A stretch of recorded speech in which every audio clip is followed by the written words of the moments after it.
Mä oon alun perin pianisti. Aloin soittaa pianoa 5-vuotiaana, mutta sitten jossain vaiheessa niin innostuin beatboxaamisesta. Siinä ei tarvita mitään ulkoisia instrumentteja, vaan se instrumentti on osa sun kehoa.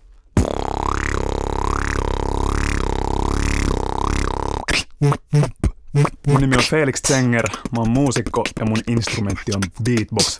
Beatbox on lähtöisin Bronxista, New Yorkista, hip-hop-kulttuurista, kun räppäreillä ei ollut aina rahaa tai accessia rumpukoneisiin, kalleisiin stereoihin, niin kun yksi tyyppi beatboxas kompin, niin toinen räppäsi siihen päälle.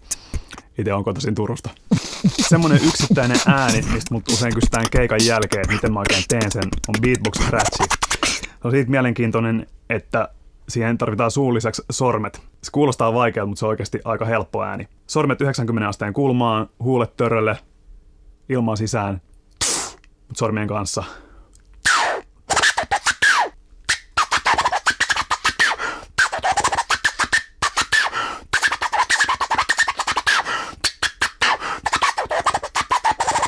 Koska tää on Mobile Pay Challenge, niin mä haastan teidät kaikki opettelemaan beatbox scratchin. Mobile Pay Challenge. Mobile Pay Challenge.